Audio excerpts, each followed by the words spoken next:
The superhero genre is a rather popular genre in media, and the two which have been leading from the front are DC and Marvel. However, within the past few years, series like The Boys and Invincible have gained some traction since they are set in a more grounded reality if superheroes existed. The Boys have a more cynical view of what superheroes would be like. I can see your girdle, you disgusting fat fuck.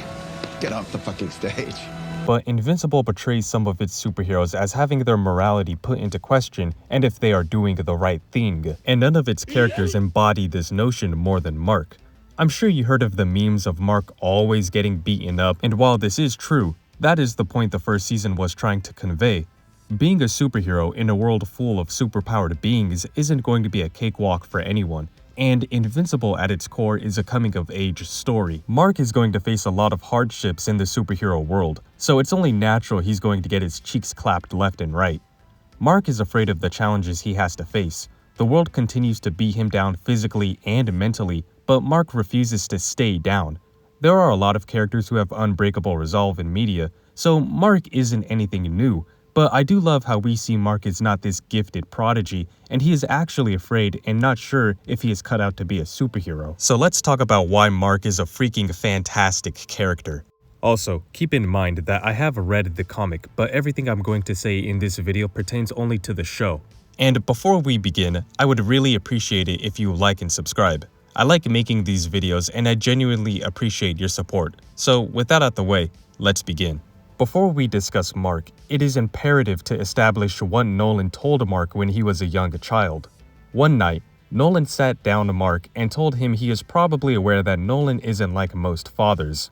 Not only is he a superhero, but he is also an alien. He comes from the planet Viltrum, and he is known as a Viltrumite, and they possess superhuman powers. Their goal is to progress lesser developed worlds once they come of age, and that is why Nolan is here on Earth. And Nolan tells Mark that he too will one day inherit these powers. I wouldn't doubt if this was Mark's fondest memory because he was basically told that he would be just like his father, the person he idolizes and wants to be just like. Seeing his father as a superhero and hearing that they hail from a species of good doers must have shaped him into the person that he would later become. Because Mark wants to be the person that anyone can depend on, and it all stems from the admiration he has for his father. Nolan was a superhero in a world full of superheroes, but what set him apart from other superheroes was that he was the greatest superhero on the planet. Not only was he the greatest superhero on the planet, but as far as we know, no other superhero could be considered his rival. The only superheroes could come close to matching him are the Guardians of the Globe, and even then, they only stand a chance when they work in unison. Anyone who would be the child of a superhero who also belongs to the universe's greatest species is enough for a person to feel they have this sense of superiority over everyone else. Although Mark never knew when or if his powers would kick in, he never felt that he was better than anyone else because of this. There was never this sense of entitlement, as if inheriting his Viltrumite powers was his birthright. Mark did desire his powers to surface, but he didn't have any malice nor selfish intentions. Mark wanted his powers to blossom because he wanted to be the person he saw his father as, a person who puts others before themselves and does what they believe to be right for the greater good. At the start of Mark's journey as a superhero, he doesn't have much of a clue what it means to be a superhero outside of saving people and thinking of the greater good. He may originate from one of the strongest species in the universe and has become one of the strongest people on Earth, but that doesn't change the fact he is still just a naive teenage boy. Deep down, he is afraid because he is unsure if he is cut out to be a superhero. Nolan advises Mark that he will have to make difficult decisions, and being put in these difficult circumstances is what it means to be a superhero. Mark doesn't know what Nolan meant by this until Mark teamed up with Titan, because what Mark thought what it meant to be a superhero was rather black and white. If someone is a criminal, then they're a criminal and he will stop them if he must. But Titan taught Mark that Mark's privileged life has left him blind to a part of the world he never knew. Titan sought Mark's help to take out his crime lord boss, Machine Head, and showed Mark why he commits the criminal acts he does. He lives an impoverished life with his family and works for Machine Head so that he can support them. I'd say that this right here is the first time Mark truly understood what it meant to be a superhero. He was conflicted if he should help him, so he sought advice from his parents.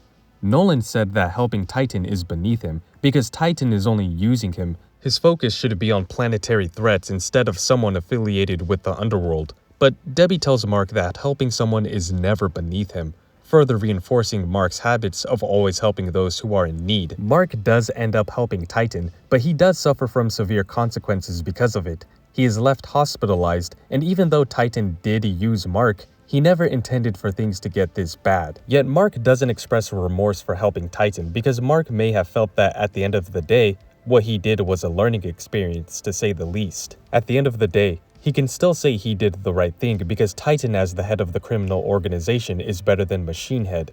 Titan can support his family without living in fear that Machine Head will kill him and his family. Not only that, but Machine Head's atrocious actions, such as torching apartments, leaving people homeless, has come to an end. Mark helping Titan may not mean much in the grand scheme of things, but Mark still made a horrible situation less horrible, and he helped someone who was in need. But because he put the needs of someone who was in help before himself, his relationship with Amber was put in further jeopardy. Now, I know a lot of people despise Amber, and you're free to have your opinions of her, but the fact remains that Mark adores Amber and doesn't want to lose her. He believes that telling her that he is invincible only puts her in danger, and he does want to tell Amber the truth, but he's not sure if it is the right thing to do. His refusal to tell her the truth only sours their relationship until he finally folds and tells her that he is invincible in an attempt to salvage their relationship. Mark had to make another difficult decision, but this one wasn't about overcoming a physical obstacle. They break up, but do get back together by the end of the season, although it begs the question if they should or shouldn't be together. I'm not framing this as they should or shouldn't be together because of their chemistry. I'm framing it as if they should remain together due to the predicament they're in. While they're together at the end of the first season, and while they may be optimistic about this new chapter in their relationship, it may very well get darker than they anticipate. Amber is a typical college girl who worries about whatever it is college girls worry about. The distinguishing factor between her and most college girls is that her boyfriend is a superhero, and what separates Mark from other college boys is that he is also a crime-fighting superhero and also an occasional agent for the government. He tries to balance his personal life and superhero life, but it is practically impossible since he feels compelled to help everyone. He hardly has any time to focus on himself, so even with Amber knowing he is a superhero, he more than likely won't have much time to spend with her, especially after what Nolan did to Mark, and now he may have to step up to fill the void his father left. He already doesn't spend that much time with his girlfriend, and when he does, he has to cut it short, so the idea of them perfectly being okay with this seems highly unlikely. After all, the both of them are still teenagers. That's not to say that they don't love each other, but just that the fact that they live in two separate worlds makes it difficult for them to have a stable relationship. Mark's feelings for Amber are real, and vice versa, but the both of them are still naive teenagers, and sooner or later they may have to realize that it's not fair to lock each other in this relationship when they hardly get to spend quality time with one another. Mark realizing this may have to be another difficult challenge he'll have to face when the time comes. Lastly, let's talk about the most well-known scene in the first season. Mark attempts to stop his father. For his entire life, Mark viewed Nolan as the superhero who arrived to protect Earth and its inhabitants, and that is what Nolan has been doing since his arrival. But one day, out of the blue, Nolan says to Mark what he told him was a lie. He's actually here to enslave humanity, and if they resist, they will be killed. Naturally, Mark is confused, unsure to believe his father, but once Nolan says that this is the person he actually is, Mark refuses to stand by and does what he believes is the right thing. Nolan may be his father, but that is not enough to stop him from doing the virtuous thing. Nolan beats Mark to near death and slaughters hundreds of thousands of humans just to prove to Mark that humans are fragile, short-lived, insignificant beings who don't deserve being protected. Mark has had a few rude awakenings of what it's like to be a superhero and what the real world is like, but discovering Nolan's true mission was by far the worst. It traumatized him enough to question if he still wants to be a superhero, but he does keep in mind everything that Nolan told him what it means to be a superhero and a Viltrumite. It is not easy, and sometimes he will have to make hard decisions, but even so, he will have to rise to the occasion and face his fears head-on. Nolan's actions and departure left Mark in a dismal state, and it is only when he meets Alan again that he feels a little more relieved. Mark knew that other alien species existed, but to him, Earth was all that he knew. But when Alan told Mark of the war that was brewing between the coalition of planets and the Viltrumites, there was a weight lifted off of Mark's shoulders. Before, it felt like he and the Earth could only sit around and wait for the Viltrumites to either genocide or enslave them. But now there is a sense of hope. They have a fighting chance, and even if it may be slim, a slim chance of victory is better than no chance of victory. The season concludes with Mark not even sure if he wants to continue to be a superhero. He will help the coalition of planets when the time comes, but his main objective at the moment is to finish high school. We get a montage of what the other characters are currently brewing, and I have no doubt that Mark will rise to face them once the time comes. He may not feel like being a superhero right now.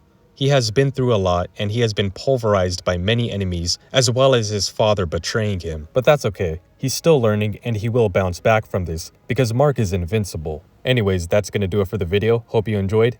Catch you in the next one. Later.